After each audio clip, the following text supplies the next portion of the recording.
Eu sou policial desde os meus 23 anos. A cidade onde trabalho sempre foi muito tranquila, sem grandes ocorrências. A grande maioria são agressões ou furtos pequenos. Eu já trabalhei em todos os turnos possíveis e a maioria das ocorrências aconteciam à noite, e por incrível que pareça, esse era o meu turno favorito. No dia desse caso, eu não havia recebido nenhuma ligação ou chamada. Estava apenas passando por uma estrada de barro sem iluminação e estreita, quando ao longo, meu carro ilumina um farol traseiro de um veículo parado em cima da grama. Eu comecei a encostar o carro atrás e percebi que a porta do motorista estava aberta e pensei que talvez alguém precisasse de ajuda. Mas antes de descer da viatura, alguém sai do carro à frente, correndo em direção à mata, e eu saio da viatura em seguida, ligando a minha lanterna atento. Coloquei a minha mão sobre a minha arma e comecei a andar em direção ao veículo. Como um policial, temos que estar sempre atento, esperando o pior. Ao se aproximar do carro, eu esperava ter outra pessoa sentada no banco do passageiro, mas para minha surpresa estava vazio. O carro tinha um odor horrível, fedia algum animal morto, e eu caminho em direção à mata do outro lado do carro e grito perguntando se a pessoa estava bem e se precisava de ajuda, e aceno com a lanterna na direção, mas ninguém me responde. Eu me viro novamente para o carro e olho pelo vidro do passageiro e percebo que estavam com algumas toalhas e papéis higiênicos jogados por dentro, molhados de sangue, no lugar do passageiro e no banco de trás. E enquanto eu olhava para o interior do veículo, escuto passos vindo atrás de mim da mata. Eu me virei com tudo e gritei para a pessoa sair da mata, mas não conseguia ver ninguém por ali. Foi quando ao longe, no fundo, em meio às árvores, eu escuto uma voz falando, mas não consigo identificar o que a pessoa tinha falado. E eu pergunto se a pessoa precisava de ajuda e ela não me responde. A voz que eu tinha escutado na mata não parecia a voz de alguém ferido. E outra, porque a pessoa ferida correria do carro quando visse um carro de polícia. Algo não estava certo. Voltei para a viatura e solicitei ajuda, mas sem muita alerta, e foi quando percebi que o carro também não tinha placas. Eu volto para ele e abro o porta-malas, e foi neste momento que eu vi algo que quase me fez vomitar. Havia uma toalha ensanguentada, enrolada em alguma coisa pesada, e eu pego uma luva de borracha e abro, bem devagar, que para minha surpresa, era uma mão decepada. Eu demorei alguns segundos até perceber o que era, pois ela estava muito encharcada. A situação neste momento tinha acabado de ficar muito séria, e eu volto para a viatura e informo que poderia haver um possível assassinato, e solicito mais reforços, e acendo as luzes do carro para facilitar na minha localização. Quando o reforço chegou, começamos uma busca minuciosa na mata. O sangue do carro não fazia um rastro, o que significava que a mão que encontrei não era da mesma pessoa que havia fugido. Solicitamos cães policiais para a busca, e mesmo varando a noite, e o dia seguinte não achamos nada. O carro foi levado sob custódia e descobriram que ele havia sido roubado na cidade ao lado. O dono não soube informar quem foi que roubou ou de quem era a mão, e as digitais tiradas do volante não foram identificadas, assim como o DNA da mão, e não houve nenhuma entrada no hospital na região. Até hoje, não sabemos quem estava dirigindo aquele carro, e nem de quem era aquela mão e o que teria acontecido. Fala pessoal, beleza? Se vocês estiverem gostando deste vídeo, deixem um comentário e uma curtida, se inscrevam no canal e ativem o sininho para receberem mais notificações. Tenham um bom dia e vamos voltar às histórias. Minha filha e eu moramos em uma cidade pacata, e nada demais acontece por aqui, além desta história que estou a contar para vocês.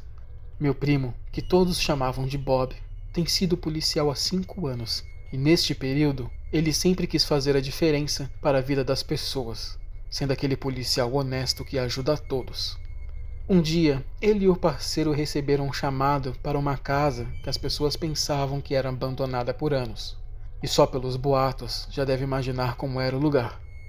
Quando eles chegaram, um homem estava sentado do lado de fora em alguns degraus, com a mão no bolso. e Bob e o parceiro o abordaram. Eles ficaram alarmados com a situação, pois o homem chorava de soluçar e repetia para si mesmo que aquilo era horrível. Eles tentaram se comunicar com o homem, mas o cara estava completamente em choque e traumatizado. Bob sacou sua arma e decidiu entrar na casa. O cheiro por dentro da casa era horrível. O lugar estava podre com restos de comidas e fast foods para todo lado. Na cozinha, haviam panelas sujas empilhadas uma sobre a outra e quase chegando no teto. Conforme o procedimento policial, Bob gritou perguntando se havia alguém lá dentro, e o silêncio dominava o lugar. Mesmo com seu treinamento policial avançado, o seu coração batia acelerado, e ao perceber que não havia ninguém na sala e na cozinha, ele foi em direção ao corredor, onde o cheiro ficava cada vez mais forte. Bob tampou a boca com o braço, e ao chegar no fundo do corredor, havia uma porta encostada, onde ele a abriu, e para seu espanto, haviam 3 corpos na cama. Uma mulher, um homem e uma criança no colo da mulher, ambos em grande estado de decomposição, com moscas e baratas rodeando seus corpos. Bob saiu da casa correndo e passando mal. Reforços chegaram em seguida, e o local foi todo inspecionado. O homem que estava sentado na varanda era amigo do casal.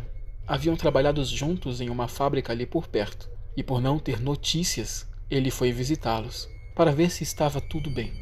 Ele foi o primeiro a ver os corpos, e por isso estava em choque.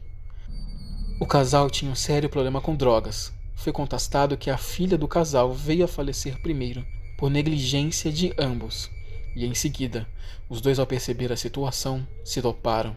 No sangue de ambos havia uma dose forte de heroína, o suficiente para matá-los 2 vezes. Bob acabou virando alcoólatra na época, mas está em tratamento e continua na polícia.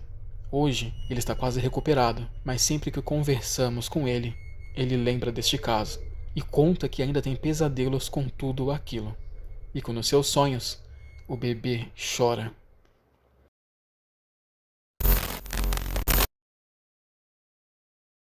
Eu fui alertado para atender uma chamada onde uma mulher ligou para a polícia, alegando que ouviu um vidro se quebrar no andar de baixo e em seguida ouvia passos em sua casa. A mulher acabou desligando a ligação e não retornou ou atendeu o atendente de volta. Ao chegar no lugar, tudo estava apagado. Eu desço da viatura e caminho até a casa e bato na porta e toco a campainha e ninguém responde ou atende. Espero 30 segundos e repito, batendo com mais força na porta e falando que era a polícia, e ainda assim, sem respostas. Então eu resolvo investigar o quintal e começo a dar a volta na casa. Quando chego na cozinha, e a janela estava realmente quebrada e ela era grande o suficiente para passar uma pessoa. Eu enfio minha cabeça por ela e grito novamente que era a polícia e ilumino o local com minha lanterna. E tudo estava silencioso demais. E eu resolvo entrar pulando a janela. Do outro lado, o único som que eu ouvia era dos meus passos esmagando o vidro quebrado enquanto eu andava. Me lembro que me disseram que a mulher ouvia passos do andar de cima e eu resolvo subir as escadas lentamente.